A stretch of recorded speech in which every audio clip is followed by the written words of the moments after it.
Hi everyone, it's Misty here from TheJollyFatElf. Happy Friday. Thank you so much for joining me for another day in my 2020 holiday card series. Hello, how are you?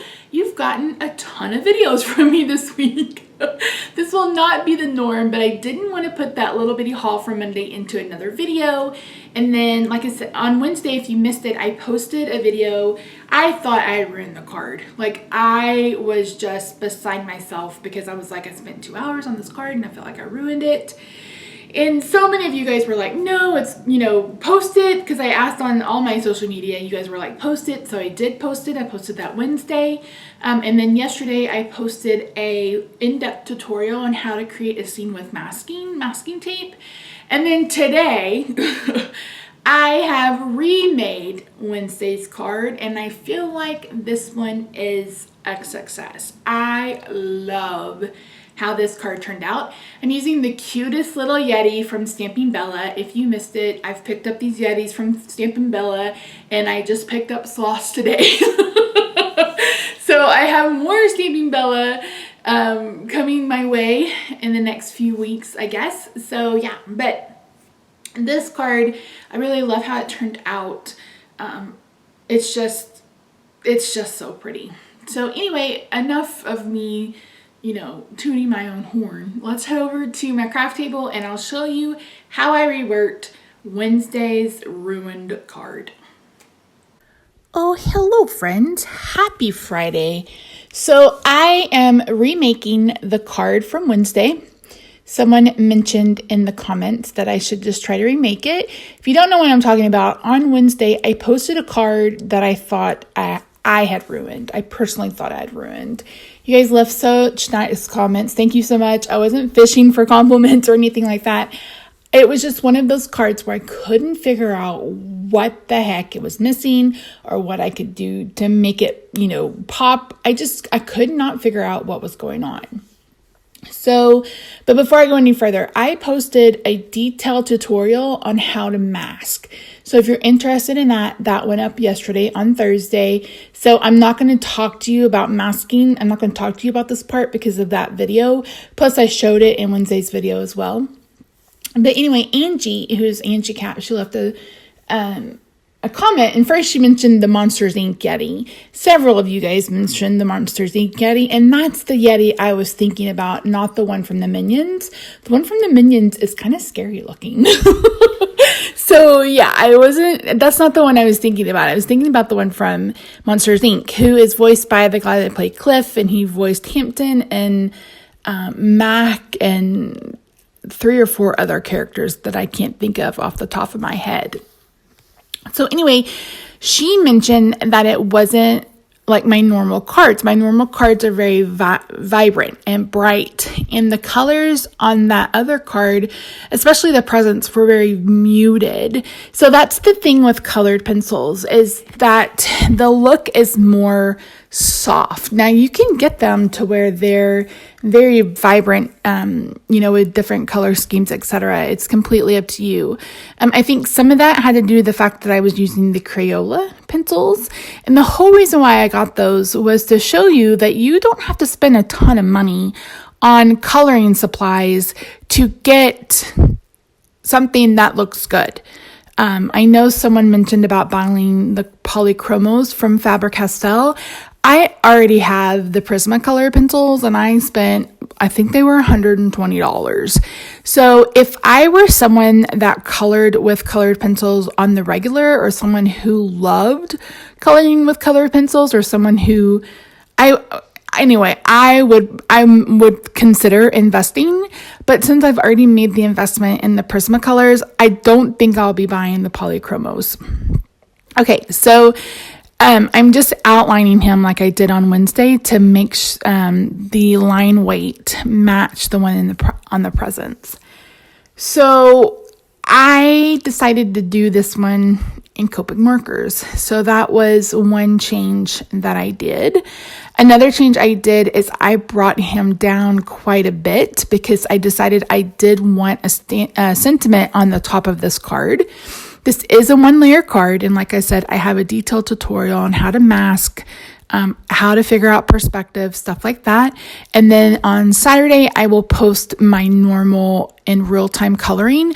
I am going to try to walk you through that. I may wait for something that's a little bit more detailed, or maybe I'll do both. I don't know. I haven't decided yet because I haven't filmed it yet.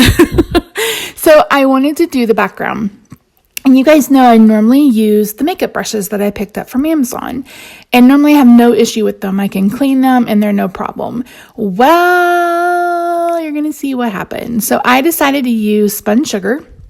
And I cleaned this not only with makeup brush cleaner, but also with my scrubby, and I used regular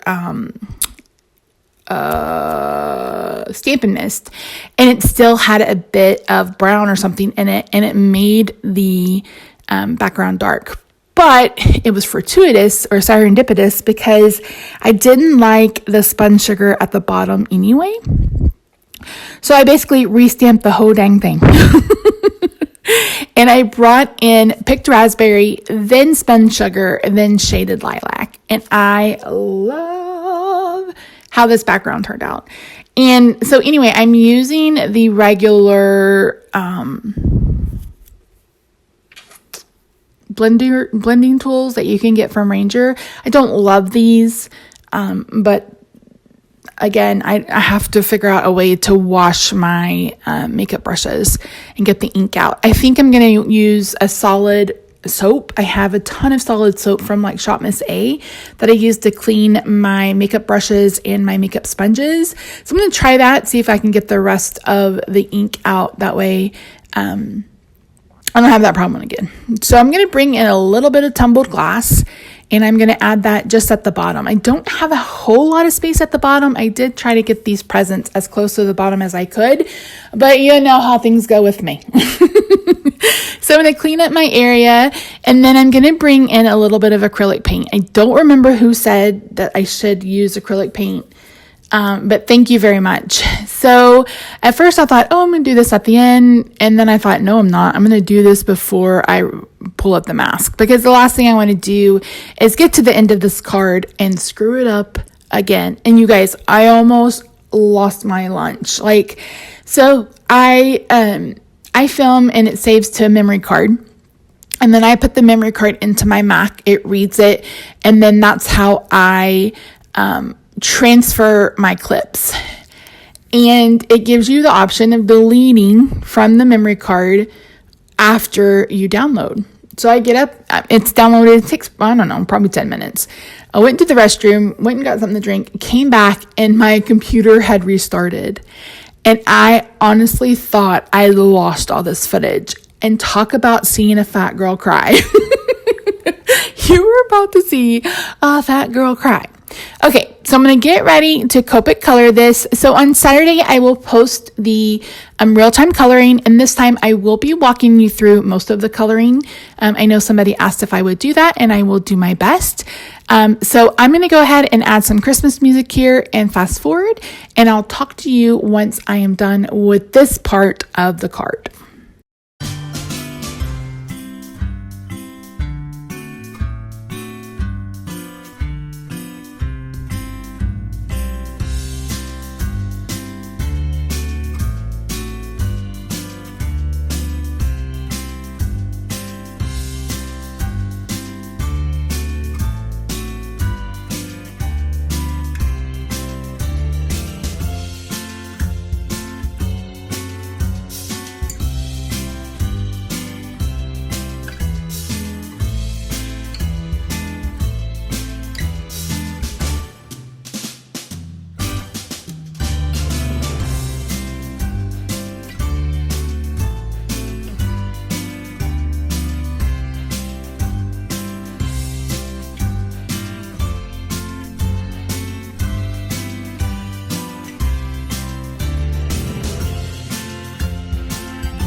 So this time, instead of adding the Dazzling Diamond Glitter, I just added the shimmer pin from Wink Estella. There's also one from Nuvo that you could use as well. So yeah, so I am going to decide on how I want to do the sentiment. Initially, I thought I wanted to heat emboss it using this purple color from Gina K Designs, and I'm using my, the one I messed up to test this. So half of it I put clear, half of it I put white. If you missed it, I added Versamark ink first to the stamp, then I added the color. So when you do that, you can emboss with a color and not have to have a million different embossing powders. So you would just go over it with clear if you wanted it to be purple, but I decided to go ahead and do it with white because I like the way the white popped against the background. So this took me a couple of minutes to get set up. I used my embossing buddy, and then I couldn't get the sentiment straight. And that's the bad thing about not having the stickers on the back of foam mounted stamps, is that it's really hard to line up. So what I ended up doing was putting it on this paper, on this grid, and getting it as straight as I could, and then trying to line up the paper with that. So it took me a couple minutes to get that the way it should be, and then I used my embossing buddy again and I moved it. Oy vey, y'all, oy vey. So again, I'm stamping this just in Versamark ink because I wanted it to be white and not purple. I'm going to bring in my white embossing powder, and I'm going to go ahead and clean off my desk before I heat it because I have some residual powder and some so embossing powder. I have the embossing powder and I have the powder from the embossing buddy. I'm going to use my heat tool from Stampin' Up, which I love, and we're just going to heat that until it's melted. Then I'm going to bring in the same pink that I had yesterday. I'm going to go ahead and score this at 4 1/4. It's the half of the other sheet that I used, so it ended up being 5.5 by 8.5, and I've scored it at 4 1/4. And then I'm going to cut down that piece of white to 4 by 5 1/4 to be my inside card layer. Going to bring in some adhesive after I fold this with my bone folder and get it all ready to go. I'm going to adhere the Yeti to the outside. So I made this panel 4 1/8 by 5 3/8 because I didn't want as much pink showing as I had in the other card. And that's it. I love this one. So the question of the day is, do you like Wednesday's card or today's card? So make sure you answer that question in the comments down below to have a chance to win something from me. Not every question will have a giveaway, but every video will have a question. All right, y'all, that's it. Thanks so much for joining me. Let me know what you think of this revised card, and I'll see you guys tomorrow for the real-time Copic coloring. Bye for now.